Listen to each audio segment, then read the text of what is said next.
Now the fourth fly in this series is the No Hackle Possum Dun.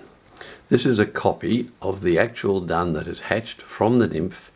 Is a dun, a winged mayfly in the first stage of its final ephemeral winged stage, and as we discussed earlier, this is the almost mature but not quite mature dun. It is sitting, and it is tied to be sitting on top of the water.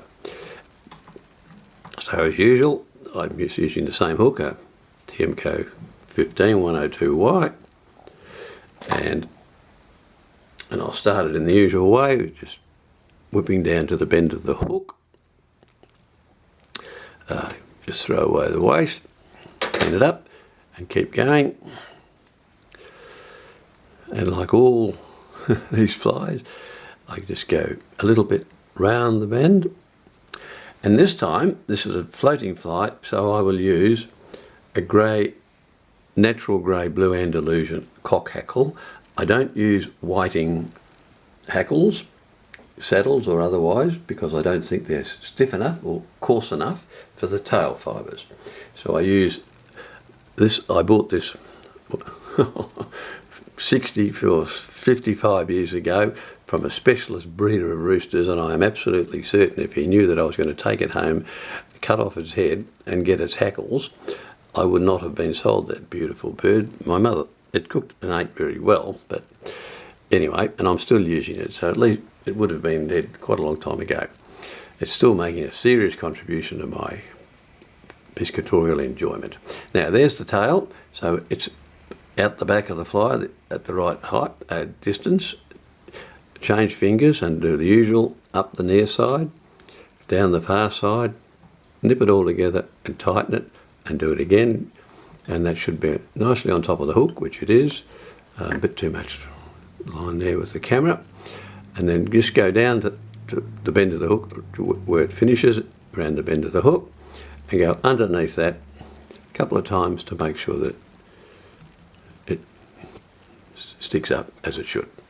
Okay, so cut off the waist, and just for a change, we'll do a possum hair dubbed body, and we'll do it again just for a change as we've done all the others. So the loon wax, just a little bit on that, just all the way down, but not great lumps of it. And again, my fingers are almost sticky enough, but just one touch, and get some body hair.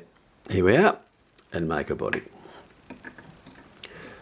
In the same way, it's wonderfully easy to, it might look a bit muddly, but it's actually terribly easy to spin this stuff on. When you get to seal's fur and other furs, you'll find just how easy this is, or just how hard they are. I guess that's the same thing another way.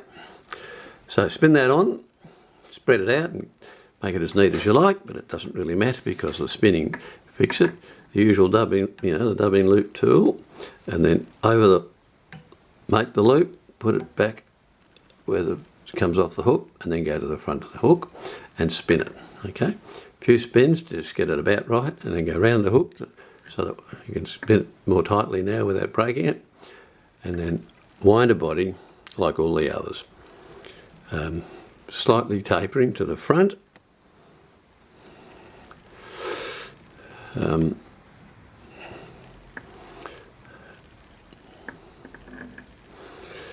And here we go. Now, you see that's slightly tapering. Okay, there we are. So just tie that off. And then once more, and cut away the excess. And now we'll tie on the wings. Double split wings, which those of you who know me better, now that's one of my obsessions, except they're not double and they're not split because they're made of hair. But double wings, obvious double wings are good. So these wings are medium grey, so just take a medium grey bit of the possum skin, like right there, get a nice little clump, and you want a fair bit. And as I said before, well I think I said before, I usually get the quantity wrong just by 50 years of practice or more. There's the possum skin. There's a little tuft of hair that I got. I made a little twist in it so I could cut it off the right thing. And it doesn't feel as if I've got quite enough, but we'll soon see that. There we are. And then pull out the body, most of the body hair.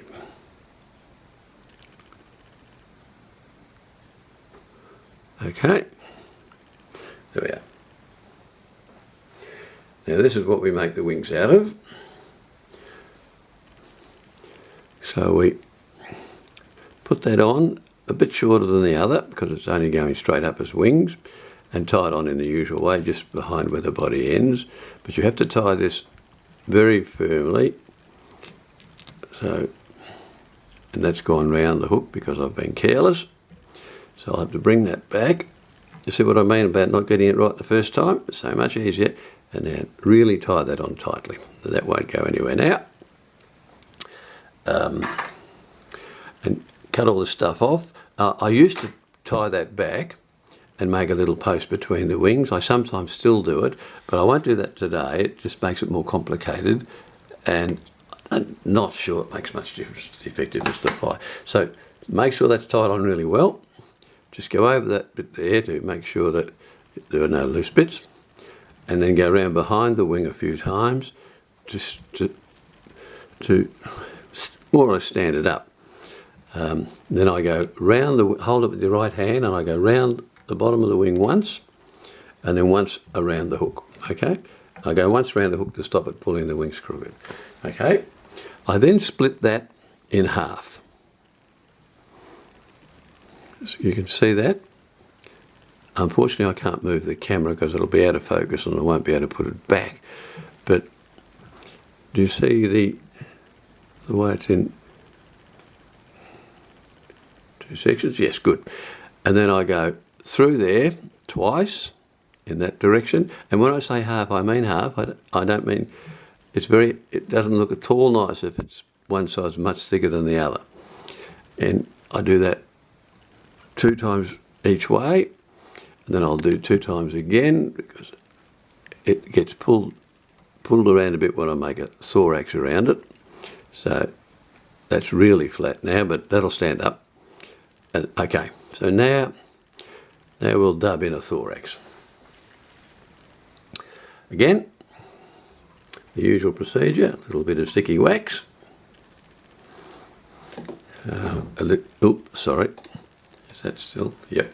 A little bit of dubbing, the usual little bit. Spin it out a bit and roll it spin it onto the thread, the top, the uni thread. That should be enough. Dubbing loop, tool, up, and then just once around there and once in front, and then spin it, and then build up a nice big fat thorax. Okay, and the thorax, the wing's right in the middle of the thorax. It comes out of it. Okay, doing this with hackles is really difficult, but using hair is not so bad. And you can see the thorax now is quite okay, noticeable. Is that enough, do you think? Yeah, I think so. So tie that off just behind the eye of the hook in the usual way. It's very difficult because of the camera. I'm not this clumsy normally. And then turn that back to keep it away from the eye of the hook. See how neatly that eye hook is? And cut that off. Okay. Now that's basically finished, except it needs to be whip finished. So the usual whip finish, just 3 turns around the front. 1, 2, and the third. And as usual, finish off using your dubbing needle to slip the loop up so that it doesn't fire around the place. Pull tight and cut off. Now, the wings have to be trimmed to shape and size, and you can see that they're quite separate. So take them out of the vise and just hold them like that, and I should do it here where you can see. Just cut them. Sorry, can you see that? I can't sort of watch in the camera. So you want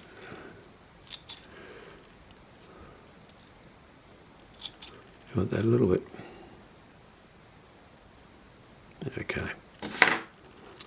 So that's the fly finished, except for a little bit of glue on the end. And as I remember what I said, just rest your finger somehow,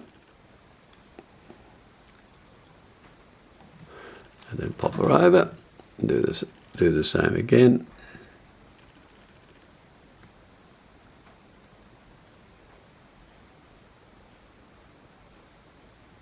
Oh, yep, good. Okay, so that fly is now finished. And you'll note that I never vary. I'm boringly, that comes off in the usual way. That needs to have that procedure, otherwise you'll never be able to, you'll be out on the job, trout rising, and you'll be looking for needles to prick the fly open. So there's the fly. I mean, it's not the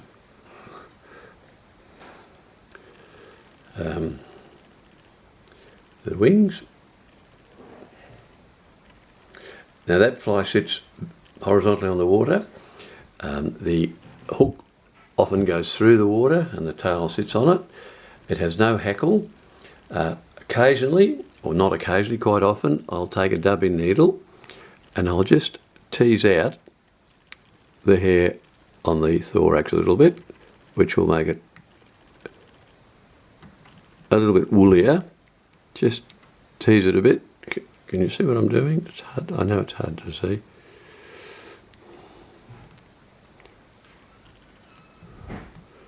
Okay. So we've now got a little bit of hair teased out, rather like a hackle, and it'll make it float better.